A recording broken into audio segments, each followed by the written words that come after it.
Hello everyone, স্বাগতম সবাইকে। তো আজকে আমরা বিন্যাসের আরো কিছু স্পেশাল ম্যাথ সলভ করব। তো দেখো একদম শুরুতে যে কোশ্চেনটা দেওয়া আছে, একজন লোকের একটি সাদা, দুইটি লাল এবং তিনটি সবুজ পতাকা আছে। একটির উপর আরেকটি রেখে সাজালে, মানে পতাকা গুলাকে একটার উপর আরেকটা রেখে সাজালে চারটি পতাকা নিয়ে কতগুলো বিভিন্ন সংকেত তৈরি করা যাবে। তো এইসব সংকেত টংকেত এগুলা পড়ে তোমার কাছে জটিল লাগতে পারে। তুমি জাস্ট এটা মনে রাখো, এখানে হচ্ছে অনেকগুলা পতাকা আছে। এই অনেকগুলা পতাকা থেকে তুমি চারটা নিবা, নিয়ে তুমি কতভাবে সাজাইতে পারবা ওই কোশ্চেনটাই জানতে চাইছে। এখানে দেখো একটা, দুইটা, তিনটা, মোট ছয়টা পতাকা আছে। ছয়টা থেকে চারটা নিয়ে কত ভাবে সাজানো যায় এই কোশ্চেনটাই তোমার কাছে জানতে চাইছে। কারণ ভিন্ন ভিন্ন ভাবে সাজানো মানেই হচ্ছে সেগুলা ভিন্ন ভিন্ন সংকেত তৈরি করবে। তো দেখো এটা অনেকগুলা কেসের মাধ্যমে করা সম্ভব। তুমি আপাতত এইদিকে দেখো চারটা পতাকা আমি কিভাবে বাছাই করতে পারি। বুঝছো? তুমি একটু এইদিকে দেখো। সাপোজ আমি এগুলা অনেকগুলা কেসে ভাগ করি। সাপোজ আচ্ছা এইদিকেই দেখো। সাপোজ সাদা যে পতাকা গুলো আছে সেটাকে ধরো আমি ডাব্লিউ দিয়ে প্রকাশ করলাম, সাদা। ঠিক আছে? লাল যে বল সেগুলাকে ধরো আমি আর বললাম, এবং সবুজ যে পতাকা সেগুলাকে আমি জি বললাম। ঠিক আছে? তো তুমি চিন্তা করো তো চারটা পতাকা তুমি কিভাবে নিতে পারো। একদম শুরুতে মনে করো এক নাম্বার কেস। সাপোজ ধরো আমি সাদা বল নিব একটা, একটা সাদা বল আছে আমি একটাই নিব। ঠিক আছে? আবার ধরো লাল বল দুইটা আছে আমি দুইটাই নিলাম। ঠিক আছে? তাহলে বলো তো কয়টা হয়ে গেছে? এক যোগ দুই, তিনটা নিয়ে নিছি। তাহলে সবুজ কয়টা নিতে পারবো? সবুজ কিন্তু আর মাত্র একটা নিতে পারবো। কারণ মোট কিন্তু চারটার বেশি হওয়া যাবে না। ঠিক আছে? চারটা নিতে হবে। দ্বিতীয় তুমি আরেকটা কেস এইভাবে ভাবতে পারো, ধরো আমি সাদা একটার একটাই নিলাম, ইটস ওকে, সাদা নিলাম। লাল যে দুইটা আছে দুইটা থেকে ধরো আমি একটা নিলাম। তাহলে এখন পর্যন্ত কয়টা নিলাম? এক যোগ এক, দুইটা। তাহলে সবুজ কয়টা নিতে হবে? সবুজ অবশ্যই দুইটা নিতে হবে। এবার তুমি আরেকটা কেস চিন্তা করো। মনে করো আমি হচ্ছে সাদা বড় একটার একটাই নিব, ইটস ওকে। ধরো এটা একটা কেস, আমি সাদা একটা নিলাম। লাল যেই দুইটা আছে সেখান থেকে ধরো আমি একটাও নিব না। তাহলে আমি এটা শূন্য লিখবো। তাহলে বলতো সবুজ কয়টা নিতে হবে? অবশ্যই সবুজ তিনটা নিতে হবে। কারণ কি বলতো? কারণ এক যোগ তিন মোট চারটা হইতে হবে। ঠিক আছে? এবার তুমি অন্যভাবে ভাবতে পারো, এইভাবে ধরো সাদা আমি একটাও নিব না, তাহলে ধরো সাদা শূন্য হবে। আবার লাল ধরো একটাও নিব না, এটা কি পসিবল? এটা পসিবল না, লাল একটা হইলেও নিতে হবে। কারণ কি? কারণ এখানে সবুজ ম্যাক্সিমাম তিনটা আছে। তো এখানে তিন এবং এই এক মিলে আসলে চারটা হয়েছে। বুঝছো? আর কি কোনো কেস পসিবল? হ্যাঁ, আরো একটা কেস মনে হয় পসিবল। তুমি এইদিকে দেখো তো, ধরো আমি সাদা একটাও নিব না, এটা একটা কেস। লাল দুইটা আছে আমি ধরো দুইটাই নিব, দুইটাই নিলাম।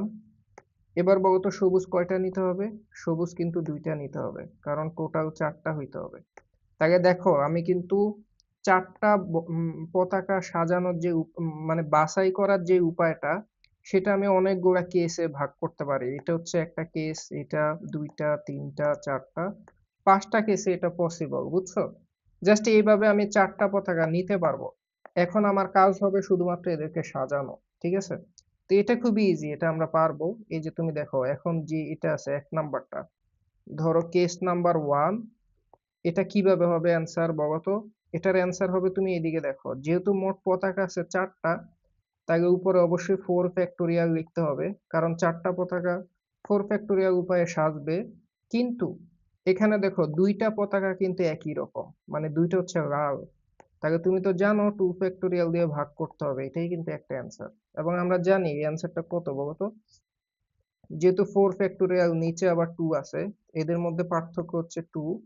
তাহলে এটাকে দুই ঘর লিখলেই হবে, মানে 4 × 3 এভাবে লিখলেই কিন্তু হবে। অ্যান্সার কত আসে? 12। ঠিক আছে? এটা একটা উপায় পাইলাম। তো এবার তুমি দ্বিতীয় কেসটা দেখো। দ্বিতীয়টাও যদি তুমি সাজাইতে চাও, তুমি দেখো এটা আমি এখানে লিখি। অবশ্যই উপরে 4 ফ্যাক্টোরিয়াল হবে, কারণ চারটা পতাকা আছে। এর মধ্যে দেখো দুইটা কিন্তু সবুজ, মানে দুইটা একই রকম। তাহলে এটাও কিন্তু আগের মতো 2 ফ্যাক্টোরিয়াল দিয়ে ভাগ করতে হবে। তাহলে এটার অ্যান্সারও কি পাবো? আগের মতো 12 পাবো। ঠিক আছে? দুইটা শেষ। এবার তিন নাম্বারটা দেখো। এখানেও চারটা পতাকা, আমি অবশ্যই 4 ফ্যাক্টোরিয়াল লিখবো শুরুতে। ধরো লিখলাম 4 ফ্যাক্টোরিয়াল ডিভাইডেড বাই কত হবে বলো তো? অবশ্যই 3 ফ্যাক্টোরিয়াল হবে। কারণ কি? কারণ তিনটা সবুজ কিন্তু একই রকম, একই রকম হলে বিন্যাস কমে যায়, ঠিক না? তো 4 ফ্যাক্টোরিয়াল ডিভাইডেড বাই 3 ফ্যাক্টোরিয়াল, 4 এবং 3 এদের মধ্যে পার্থক্য কত? 1 না? তাহলে একটা ঘর সাজাইলেই হবে, বুঝছো? একটা ঘর গুণ করলেই হবে, মানে 4। এরপর আর যাওয়ার দরকার নাই, মানে এটার অ্যান্সার 4ই হবে, বুঝছো? 4। আচ্ছা, এরপরে তুমি দেখো পরেরটা। এটাও কিন্তু দেখো, এটাও যদি আমি করি, সাপোজ এটা আমি এখান দিয়ে করি, এটার জন্য লিখবো 4 ফ্যাক্টোরিয়াল ডিভাইডেড বাই 3 ফ্যাক্টোরিয়াল। কারণ এটাও কিন্তু দেখো, এখানেও কিন্তু তিনটা সবুজ একই রকম, ঠিক আছে? তাহলে এটাও অ্যান্সার কত আসবে? 4 আসবে। একদম শেষ যেই কেসটা, এটাও আমি লিখবো, ধরো 4 ফ্যাক্টোরিয়াল দিয়ে লিখবো, উপরে থাকবে 4 ফ্যাক্টোরিয়াল, ধরো এটা এখান দিয়ে দেখাই। উপরে লিখলাম 4 ফ্যাক্টোরিয়াল ডিভাইডেড বাই, দুইটা কি, দুইটা হচ্ছে লাল, দুইটা হচ্ছে সবুজ, মানে একই রকম দুইটা দুইটা করে আছে, তাহলে আমি ডিভাইডেড বাই লিখবো 2 ফ্যাক্টোরিয়াল ইন্টু 2 ফ্যাক্টোরিয়াল। অ্যান্সার কত হবে বলো তো? 4 ফ্যাক্টোরিয়াল মানে এমনিতেও আমরা জানি 4 ফ্যাক্টোরিয়াল মানে কত? 24। আর 2 ফ্যাক্টোরিয়াল মানে 2, 2 ইন্টু 2 মানে 4। এখান থেকে আমি অ্যান্সার পাবো 6। তাহলে তুমি বলো তো, কতগুলা বিভিন্ন সংকেত তৈরি করা গেছে বলো তো? অ্যান্সার হবে 12টা যোগ 12টা 24। 24 4 28, 28 4 32, 32 6 কত? 38। অ্যান্সার কত হবে বলো তো? অ্যান্সার হবে 38। কেমনে 38 হয়েছে বুঝছো? সবগুলা যোগ করতে হবে। এই যে আমি এখান দিয়ে দেখাই দিচ্ছি, অ্যান্সারটা হচ্ছে 12 যোগ 12 যোগ 4 যোগ 4 যোগ 6, বুঝছো? তাহলে 38।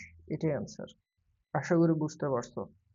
এই কোশ্চেনটা দেখো, খুবই ইউনিক কোশ্চেন এবং এটা খুবই ইম্পর্ট্যান্ট। দেখো কোশ্চেনটা বলছে যে 10টি বস্তু থেকে একেবারে 5টি নিয়ে কতগুলো বিন্যাস করা যাবে যেখানে দুইটি বিশেষ বস্তু সর্বদা অন্তর্ভুক্ত থাকবে, মানে দুইটা সব সময় থাকবে, তুমি যেটাই নাও দুইটা কিন্তু থাকতেই হবে।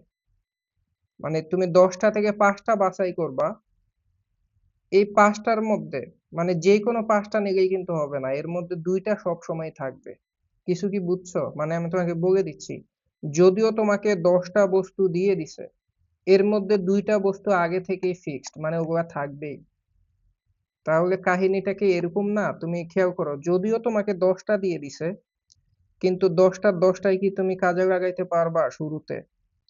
খেয়াল করো, ব্যাপারটা কিন্তু এরকম, তোমাকে 10টা বস্তু দিয়ে দিছে, এর মধ্যে দুইটা তো আগেই বলছে যে দুইটা তোমার নিতেই হবে, মানে ফিক্সড দুইটা বিশেষ বস্তু নিতেই হবে, বিশেষ দুইটা বস্তু নিতেই হবে। তাহলে আর বাকি কি কাজ থাকে বলতো? এটা তো ওরাই ঠিক করে দিছে, এটা নিয়ে তো আমার কিছু করার নাই। আমি যেটা করতে হবে, দুইটা তো অলরেডি রাখতেই হবে, দুইটা বাদ দিলে বাকি কয়টা বস্তু থাকে বলতো? দুইটা যদি আমি বাদ দেই, বাকি কিন্তু বস্তু থাকে 8টা। এটা কি বুঝো? 10 মাইনাস 2 মানে 8টা বস্তু থাকে। এই 8টা থেকে আমার কয়টা বাছাই করতে হবে বলতো? কয়টা মানে বাছাই করে নিয়ে সাজাইতে হবে কয়টা বলতো? অবশ্যই 3টা নিতে হবে, কারণ এখানে দুইটা অলরেডি থাকবে আর এখান থেকে জাস্ট 8টা থেকে আমি 3টা নিব। মানে ব্যাপারটা এরকম, 8টা থেকে 3টা নিতে হবে, 3টা নিতে হবে, মানে এখানে আমি 8টা থেকে 3টা নিব আর এখানে দুইটা, মোট হচ্ছে 5টা হবে। এবার কি কাহিনী বুঝছো? তো তুমি যদি কোশ্চেনটা বুঝতে পারো, তাহলে এটার ম্যাথের অ্যান্সার কিন্তু খুবই সহজ। তুমি খেয়াল করো আমি এটা অ্যান্সারটা কিভাবে করি। তুমি খেয়াল করো, প্রথমে যে দুইটা ফিক্সড বস্তু থাকবে সেটা কতভাবে সাজানো যায় বলো তো? সেটা কতভাবে সাজানো যায় একবারে আমি লিখে দিচ্ছি, সেটা অবশ্যই হবে 5p2। কেন 5p2 হবে বলতে পারবা? কারণটা খুবই সিম্পল, যদিও বস্তু দুইটা, কিন্তু সে 5টা জায়গায় সাজতে পারবে। কারণ তুমি টোটাল কিন্তু 5টা বস্তু নিবা, মানে 5টা বস্তুকে সাজাবা, ধরো 5টা ঘর আছে, ওকে? এখন তোমার দুইটা বস্তু যে কোনো জায়গায় তুমি রাখতে পারো, 5টা ঘর মন চাইলে এখানে রাখো, এখানে রাখো, এখানে রাখো, সব জায়গায় রাখা যাবে, মানে 5টা ঘরের মধ্যে দুইটা বস্তু কি 5p2 উপায়ে সাজানো যায় না? আশা করি এটা আমি বুঝছি। এখন দ্বিতীয় অংশটা দেখো, এখানে আবার কি 8টার মধ্য থেকে 3টা সাজাবা, তাহলে সেটার অ্যান্সার কি হবে? সেটা হবে 8p3। এই দুইটার গুণফল যেটা আসবে সেটাই অ্যান্সার। গুণফলটা তুমি চেক করে দেখো, অবশ্যই সেটা ৬৭২০ আসবে। তোমার যদি এই কোশ্চেনটা বুঝতে কষ্ট হয়ে যায়, দেখো আমি একটু ভিন্নভাবে এটা সলভ করতে পারি। মানে গুণন বিধি দিয়ে করে ফেলি, দেখো এটাও খুবই ইজি। তুমি একটু এইদিকে তাকাও, সাপোজ ওই যে দেখো, সাপোজ আমি 5টা ঘর নিচ্ছি, ওকে? এইদিকে দেখো, 5টা ঘর। সাপোজ এটা একটা ঘর, 2টা ঘর, 3টা, 4টা, 5টা নিলাম, ওকে? এখন তুমি এদিকে দেখো, আমি প্রথমে 2টা বিশেষ বস্তু নিব, তাই না? 2টা বিশেষ বস্তুকে সাজাবো। তো তুমি খেয়াল করো, সাপোজ আমি এই ঘরটা ফুলফিল করব, মানে 2টা বিশেষ বস্তুকে আগে বসায় দেই, ঠিক আছে? তো প্রথম বস্তুটা তুমি 5টা ঘরের যেই কোনো ঘরে বসাইতে পারবা। তাহলে প্রথম বস্তুটা বসার ক্ষেত্রে অপশন কয়টা বলো তো? অপশন হলো 5। তাহলে প্রথমে তুমি অপশনটা লেখো 5, মানে 5 উপায়ে সাজানো গেল আর কি। আবার এখানে তো আরেকটা বস্তু আছে, প্রথমটার জন্য অপশন হয়তো 5টা, কিন্তু এরপরে যে আরেকটা বস্তু আছে সেটা বাকি 4টা ঘরের যে কোনো একটা বসতে পারবে। তাহলে অপশন হচ্ছে 4টা। তাহলে আমি এখানে 4 বসালাম। দেখো একটু কনফিউশন তৈরি হয়, অনেকের ভাবে যে আমি এখানে হয়তো বসাইয়া দিছি বস্তুটা। আমি আসলে এখানে বসাই না, আমি বলছি যে সে প্রথম বস্তুটা মানে 5টা ঘরের যে কোনোটায় বসতে পারে। এটা নেসেসারি না যে এখানেই বসছে, যে কোনো জায়গায় বসতে পারে। আমি দেখলাম যে জাস্ট কয়টা জায়গায় বসানো যায়, আমি শুধু অপশনটা দেখলাম, দেখি যে অপশন 5 আসছে, এই জন্য এখানে 5 লিখছি, বুঝছো? আবার এরপরে দেখি যে অপশন 4টা আছে, মানে যে কোনো জায়গায় বসতে পারে, সে কিন্তু এখানেও বসতে পারে, এখানে, এখানে 4টা ঘরে, মানে যে কোনো 4টা ঘরে বসবে। তাহলে সেজন্য আমি 4 লিখলাম। এরপরে দেখো, মানে প্রথম ফিক্সড যেই 2টা বস্তু সেটা আমি লিখে ফেলছি। এইবার বাকি যে 3টা বস্তু, সেই 3টা বস্তু কতভাবে সাজানো যাবে বলতো? সেই 3টা বস্তু আমি ধরো এই ঘরে চিন্তা করি, মানে সেই 3টা বস্তু বসানোর অপশনটা কত? 3টা বস্তু কয়টা জায়গা থেকে আসবে? 8টা থেকে, মানে এখানে যেই কোনো 8টার একটা বসতে পারে, যেই কোনো একটাই বসতে পারে, বুঝছো? বা এখানেও বসতে পারে, এখানেও বসতে পারে। কিন্তু তোমার হাতে অপশন কিন্তু এখন 8। কেন 8 জানো? এখানে মন চাইলে ধরো 10টা বস্তু, ধরো আমি A B C D E F G H I J K এগুলা চিন্তা করলাম। তো ধরো এই ঘরে A B C D E F, মানে 8টার যে কোনোটাই এখানে বসতে পারে, তাই না? সেজন্য অপশন হিসাবে আমি চিন্তা করব যে এখানে 8 হবে। তো যখনই 8 হবে এরপরে কি অপশন একটা কমে যাবে, পরের বার কিন্তু আমি 7 লিখবো, ঠিক আছে? এরপরে অপশন আরেকটা কমে যাবে, এখানে অবশ্যই আমি 6 লিখবো। এবং তুমি এই গুণফলটা করে দেখো, দেখবে এটা 6720 আসবে। তোমার কাছে যদি তুমি জটিল ভাবে চিন্তা করবে, জটিল, তুমি নিজে একটু এটা চিন্তা করবা। এবং দেখো এটার মতো আরেকটা কোশ্চেন আছে, দেখো তুমি যদি আগের কোশ্চেনটা বুঝো, দেখো এটাও তুমি পারবা। এন্ড এটার মধ্যে একটা মজার ঘটনা আছে, এটা একটু পরে আমি বলবো। তুমি এদিকে দেখো, বলছে যে 10টি বস্তু থেকে প্রতিবারে 5টি নিয়ে কতগুলি বিন্যাসে 2টি বিশেষ বস্তু সর্বদা অন্তর্ভুক্ত থাকবে না? দেখো আগের কোশ্চেনে ছিল 2টি বিশেষ বস্তু সব সময় থাকবে, আর এখন হচ্ছে থাকবে না। এবং এই কোশ্চেনটা যখন পুরোপুরি সলভ করব, তুমি দেখবে এটার মধ্যে একটা মজার বিষয় আছে। তা আপাতত আমি শুরু করি।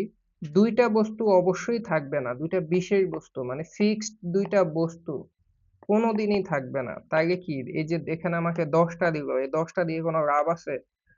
বুঝতে হবে আসলে আমাকে বস্তু কয়টা দেওয়া আছে বলতো? বুঝতে হবে 8টা বস্তু দেওয়া আছে, কারণ 2টা তো আমি কোনো কাজেই লাগাইতে পারবো না। তো এই 8টা থেকে, মানে এই 8টা থেকে কয়টা বস্তু নিতে হবে? 5টা বস্তু। তা 8টা থেকে 5টা বস্তু কতভাবে সাজানো যায় বলতো? সেটা অবশ্যই 8p3, 5টা নিতে হবে না, তাকে 8p5 হবে। এই যে এটাই অ্যান্সার, এটাই অ্যান্সার, বুঝছো? মানে খুবই মজার জিনিস, খুবই সিম্পল, মানে এটাই অ্যান্সার। এন্ড মজার বিষয় কি জানো?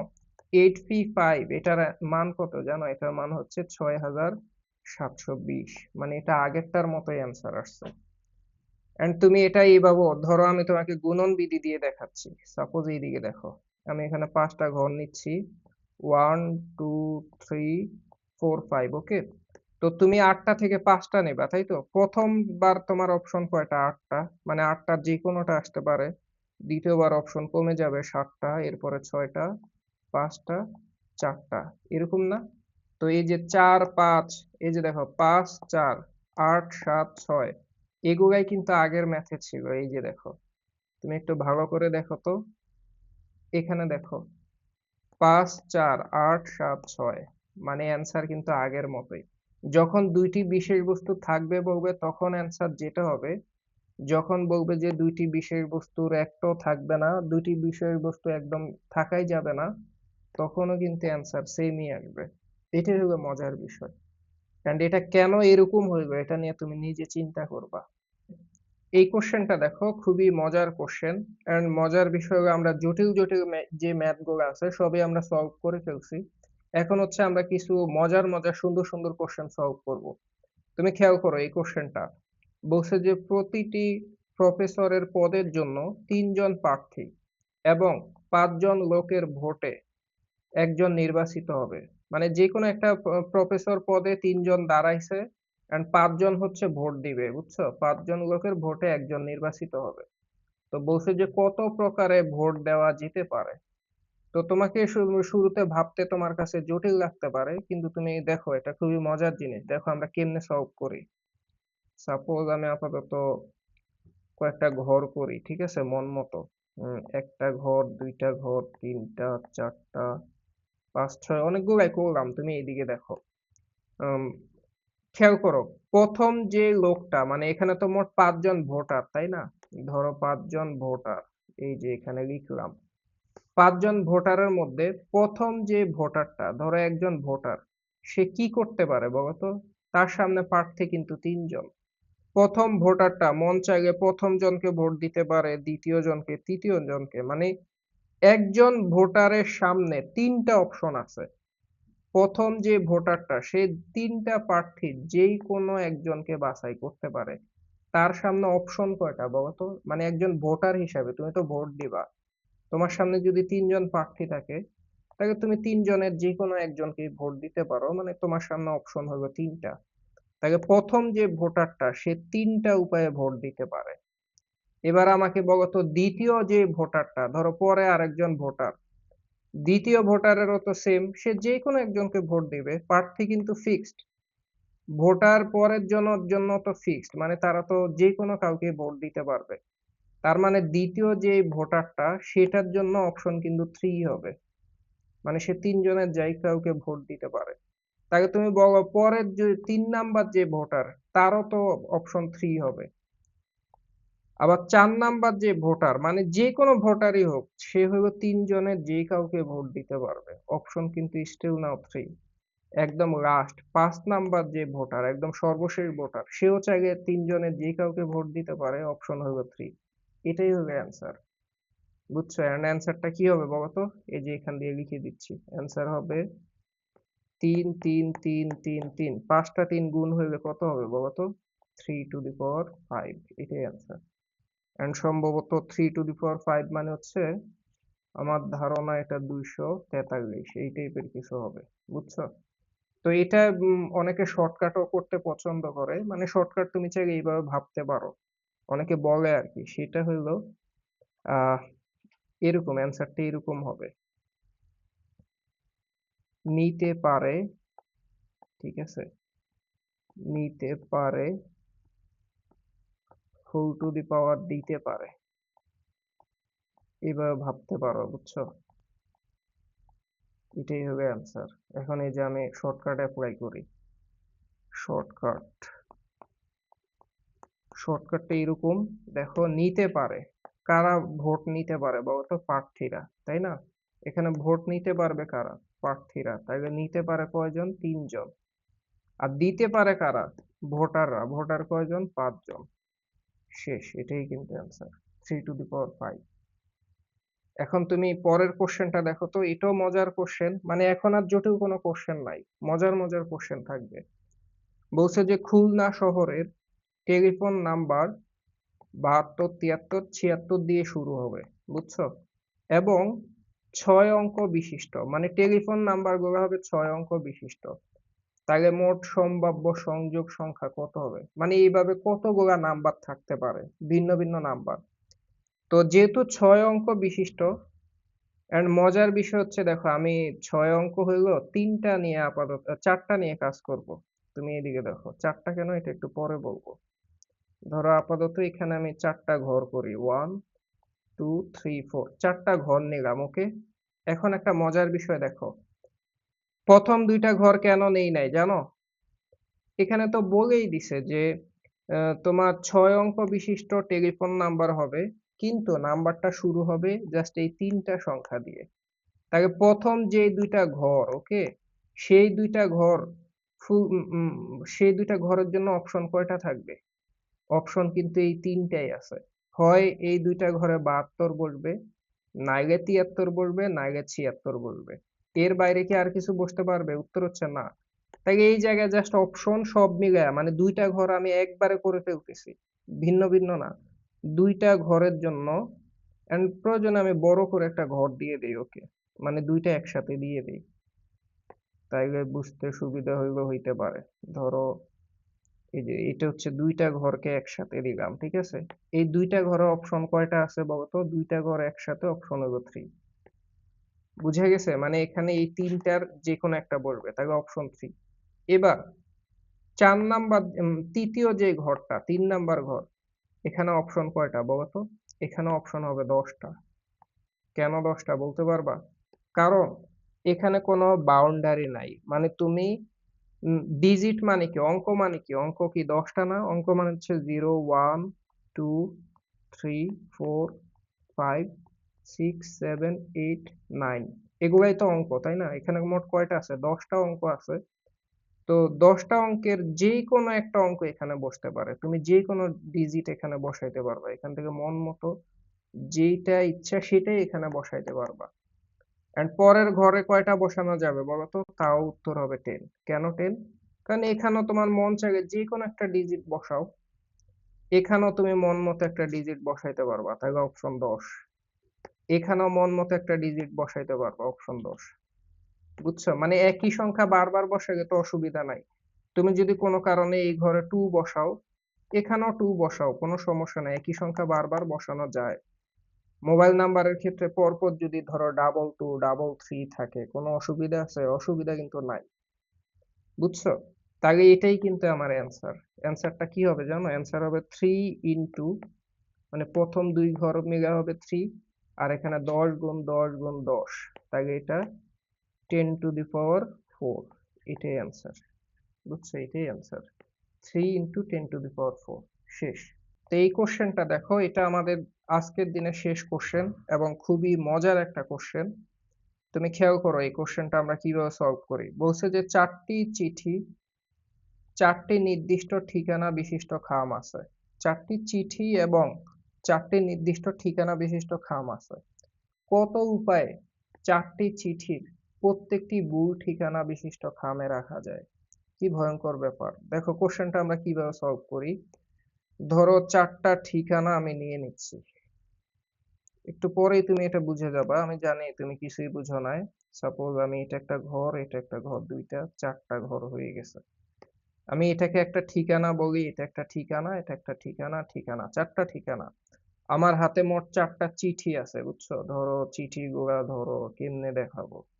এটা হচ্ছে ১ নাম্বার চিঠি, ২, ৩, ৪। এখানে মোট ৪ টা চিঠি আছে, বুঝছো? আর এগুলো হচ্ছে সব ঠিকানা, ওকে? এখন ১ নাম্বার যে চিঠিটা, তুমি ১ নাম্বার চিঠিটা হয় এখানে দিতে পারো, নাইলে এখানে দিতে পারো, নাইলে এখানে, নাইলে এখানে। বুঝছো? তো এটার জন্য তো একটা ঠিকানাই হবে সঠিক। মানে যেকোনো একটা কিন্তু সঠিক। তুমি যদি এখানে দাও এটা ঠিক হইলেও হইতে পারে। এখানে দাও ঠিক হইতে পারে, নাও হইতে পারে। এখানে সেম কথা, সেম কথা। তো তুমি যদি এটার ৪ টা ঘরেই মানে অপশন কিন্তু তোমার হাতে ৪ টা। তুমি ৪ টা ঘরে রাখতে পারো। তাহলে বলো তো এখানে ভুল হইতে পারে কয়টা? বলো তো তুমি যদি ৪ টা ঘরেই রাখো তোমার ভুল হওয়ার সম্ভাবনা কিন্তু ৩ হবে। কারণ একটা ঘর অন্তত এটার জন্য ঠিক থাকবে। কারণ ৪ টা চিঠির জন্য ৪ টা নির্দিষ্ট ঠিকানা আছে। মানে এখানকার যেকোনো একটা ঠিকানা কিন্তু এটার জন্য একদম ঠিক ঠিকানা হয়ে যাইতে পারে। আর বাকি ৩ টা কিন্তু ভুল হবে। তাহলে ১ম টার ভুল করার সম্ভাবনা হবে ৩, মানে ৩ টা অপশন। ৩ ভাবে সে ভুল করতে পারে। তাহলে ১ম টার জন্য ভুল হবে ৩ টা, ওকে? এবার দ্বিতীয় দ্বিতীয়টার জন্য তুমি ৪ টা ঠিকানার মধ্যে যেকোনো জায়গায় রাখো, সেম কথা। তার জন্য হয়তো একটা ঘর ঠিক থাকবে, বাকি ৩ টা ভুল হবে। তাহলে দ্বিতীয় জনও কিন্তু ৩ ভাবে ভুল করবে। আবার ৩ নাম্বার যে চিঠিটা সেটাও সেম কথা। তুমি যেকোনো একটার মধ্যে ঠিক পাবা, বাকি ৩ টা ভুল হবে। তাহলে ভুল করবে ৩। ৪ নাম্বারটাও সেম ভাবে ভুল করবে ৩ ভাবে। ঠিক আছে? ৩ টা উপায়ে ভুল করতে পারে। তাহলে টোটালি ভুল করা যাবে কত ভাবে বলো তো? টোটালি তুমি সব মিলায় ভুল করতে পারবা ৩ ৪ ১২। ১২ টা উপায়ে। তুমি বলতে পারো যে ভাই এই জায়গায় গুণ কেন করলাম না? যোগ কেন করছি? গুণ কেন করি নাই, যোগ কেন করছি? এটার জন্য তোমার যোজন বিধি জানতে হবে। তুমি খেয়াল করো এখানে ১ম যেই কাজটা করলাম সেটা যে ভুলটা করতেছে সবগুলা কিন্তু আলাদা, আলাদা কাজ। মানে নিজেই কিন্তু একটা সম্পূর্ণ কাজ হয়ে গেছে, তাই না?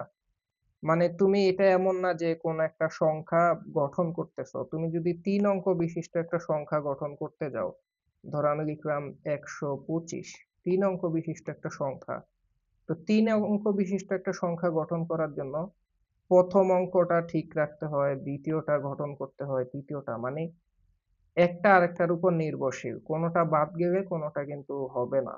কোন একটা বাদ দিলে কিন্তু ৩ অঙ্ক বিশিষ্ট হবে না। মানে ৩ অঙ্ক বিশিষ্ট সংখ্যাটা গঠন করার জন্য ১, ২, ৩ ৩ টা নিয়ে তোমার ভাবতে হবে। আর এখানে প্রত্যেকটাই কিন্তু আলাদা একটা কাজ। এটা হচ্ছে ৩ টা ভাবে ভুল করবে, এটাও ৩ টা ভাবে ভুল করবে, এটাও ৩ টা ভাবে ভুল করবে। প্রত্যেকে স্বাধীন। কেউ কারো উপর একদমই নির্ভরশীল না। তুমি কি আমার কাহিনী বুঝছো? যেহেতু এরা স্বাধীন ঘটনা, কেউ কারোর উপর নির্ভরশীল না, সেই ক্ষেত্রে আমরা যোগ করে দিব। বুঝছো? আর যদি এরকম হইতো ১ম ঘরের উপর ২য় ঘর নির্ভর করে, ২য় ঘরের উপর ৩য় ঘর নির্ভর করে, তখন আমি গুণ করে দিব। তখন সেটা হচ্ছে নির্ভরশীল ঘটনা। তো যাই হোক আজকে এ পর্যন্তই। নেক্সট ক্লাসে সম্ভবত আমরা বিন্যাস শেষ করে ফেলবো। অ্যান্ড এরপরে আমরা সমাবেশ শুরু করব। তো যাই হোক সবাই সুস্থ থাকো, ভালো থাকো।